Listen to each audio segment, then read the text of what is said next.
Hello friends, आज मैं आपके साथ पॉलिटिकल साइंस का एक और टॉपिक लेके आया हूँ और टॉपिक का नाम है functions of the state according to negative liberalism. जो नेगेटिव लिबरलिज्म है वो क्या होता है, उसका मीनिंग क्या है, उसके बेसिस क्या है, वो मैं ऑलरेडी डिस्कस कर चुका हूँ, जिसका लिंक आपको डिस्क्रिप्शन में मिल जाएगा। यहाँ मैं डिस्कस करूंगा कि स्टेट के फंक्शंस क्या होने चाहिए according to negative liberalism. Negative liberalism के हिसाब से चलें तो सरकार को क्या करना चाहिए, गवर्नमेंट को क्या करना चाहिए। चलिए शुरू करते हैं without wasting any time. Following are the functions of the state according to negative liberalism. Number one, protection against the external invasion.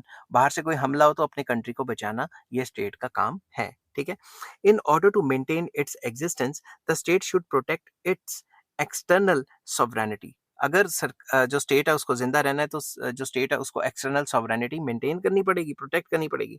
If a state is not able to do so it loses its existence and identity. अगर वो अपने आप को protect ही नहीं कर पाती बाहर के किसी अटैक से, तो वो तो खत्म हो जाएगी, अपनी आइडेंटिटी या एग्जिस्टेंस को लूज कर देगी। This is the reason that each state equips itself with a strong standing army in order to protect itself against external invasion। इसी वजह से तो हर एक गवर्नमेंट जो है अपने आप को एक्सटर्नल इन्वेजन से बचाने के लिए अपनी जो आर्मी है वो स्ट्रांग रखती है। समझ की बात। तो सेकंड पॉइंट आ जाता है to maintain law and order. Very important. An essential function of the state is to maintain law and order within its boundaries। तो सिंपल वर्ड्स में within the country या within the state law and order को maintain करना, ये भी एक important function है।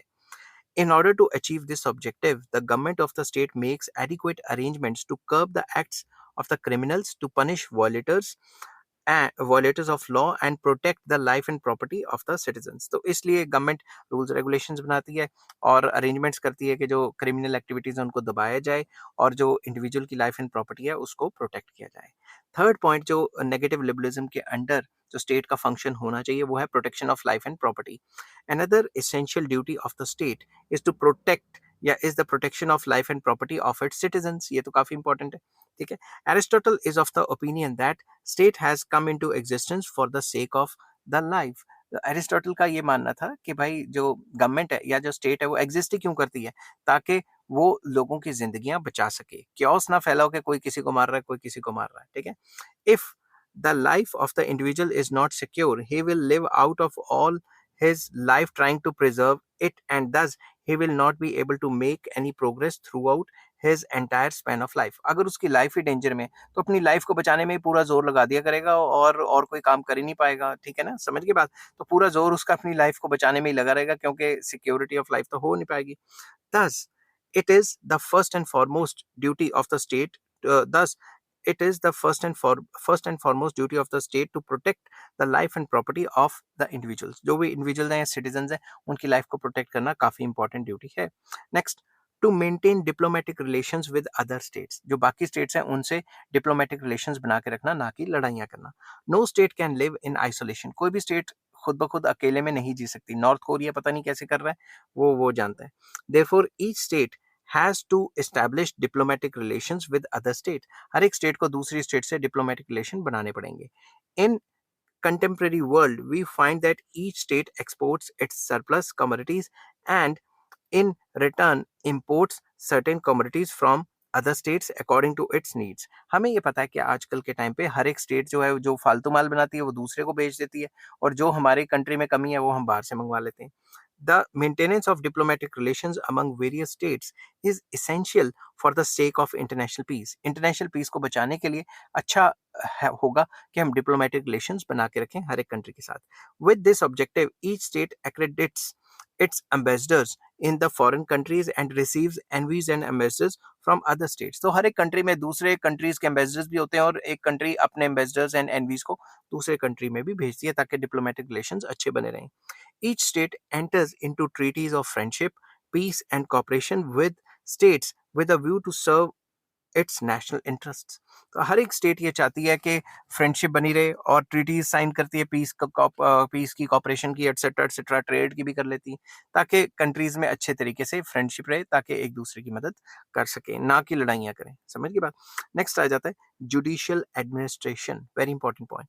It is the foremost duty of the state to give justice to its citizens. अपने सिटीजन्स को जस्टिस देना, उनको न्याय देना, उनको इंसाफ देना हर एक स्टेट की एक सबसे पहली जो है पसंद होनी चाहिए और सबसे पहला काम होना चाहिए। A state is considered as a good state if it provides impartial justice to its citizen. वही स्टेट एक अच्छी स्टेट मानी जाती है जो अपने लोगों को, अपने सिटीजन्स को एक इम्पार्शियल जस्टिस दे। समझिए बात, पार्शियलिटी ना करे। With this objective, the government of the state organizes an impartial and free judiciary and executes the decisions of the various courts. तो basically क्या करते हैं, इसी मंशा से, इसी थिंकिंग से जो स्टेट है या गवर्नमेंट है, वो क्या करती है, ऑर्गेनाइज करती है एक impartial and free judiciary system जो कि सारे डिसीजंस लेगा। बेसिकली कोर्ट्स बनाती है जो कि सारे फैसले करती है।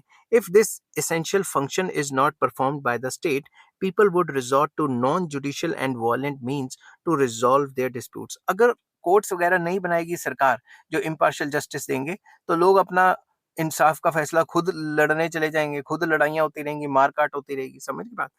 In that event, the weak and poor will not be able to get justice for themselves. अगर ऐसा हुआ तो जो वीक और पुअर है उनको तो कभी जस्टिस मिल ही नहीं पाएगा, वो तो फाइट ही नहीं कर पाएंगे। समझ की बात, उनको तो मार ही दिया जाएगा। नेक्स्ट आ जाता है last point, to levy and collect taxes. The state needs money to do its functions, and for this purpose state imposes various types of taxes on the people and collects the same. अगर सरकार को अपने काम चलाने हैं, सरकार को अपने सारे के सारे काम करने हैं, ये फंक्शन करने हैं जो अबव मैंने डिस्कस किए, आर्मी बनानी है या कोर्ट वगैरह खोलनी है, तो सरकार को तो पैसे चाहिए ना। वो पैसा कहाँ से आएगा? वो पैसा सरकार टैक्सेस के फॉर्म में कलेक्ट करेगी। अब टैक्सेस डायरेक्ट टैक्सेस भी हो सकते हैं, इनडायरेक्ट टैक्सेस भी हो सकते हैं। अगर आपको वो जानना है तो मुझे कमेंट कर देना नीचे, तो उस पे मैं आपके साथ लिंक शेयर कर दूंगा कि कितने टाइप्स ऑफ टैक्सेस होते हैं। ये वीडियो मैंने ऑलरेडी अपलोड की हुई है। The state also makes necessary arrangements to nail the tax evaders and punish those who do not pay taxes. Basically उन लोगों को सरकार पकड़ने की कोशिश करती है और पकड़ भी लेती है जो लोग टैक्सेस नहीं देते या जो लोग टैक्सेस की चोरी करते हैं, क्योंकि टैक्स सरकार के पास आएगा तभी तो सरकार कोई काम कर पाएगी, खर्चा कर पाएगी।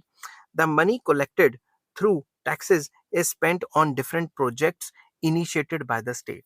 तो सरकार जो भी टैक्स से पैसा इकट्ठा करती है उसको मतलब अपने काम करने में लगा देती है। जैसे रोड्स बनाएगी, कोर्ट वगैरह बनाएगी, अपने जो गवर्नमेंट ऑफिशियल्स हैं उनकी तनख्वाहें देगी। तो ऐसे काम सरकार तभी कर पाएगी ना जब सरकार के पास पैसा होगा। अगर सरकार टैक्स से पैसा नहीं इकट्ठा करेगी तो फिर कैसे चलेगा? अगर वो उल्टा नोट छाप के पैसा इकट्ठा कर लेती है तो मार्केट में मनी सप्लाई बढ़ जाएगी, जिसकी वजह से महंगाई आ जाती है। तो आई होप ये वीडियो आपको पसंद आई होगी। अगर वीडियो पसंद आती है तो please like, share and subscribe. इस चैप्टर के बाकी लिंक्स आपको इस वीडियो के डिस्क्रिप्शन में मिल जाएंगे। आप नंबर वाइज पढ़ेंगे तो आपको बहुत मजा आने वाला है। और नेक्स्ट टॉपिक मैं डिस्कस करूंगा क्रिटिसिज्म ऑफ नेगेटिव लिबरलिज्म। जो नेगेटिव लिबरलिज्म है इसकी बुराइयां क्या क्या है। Till then take care, bye bye.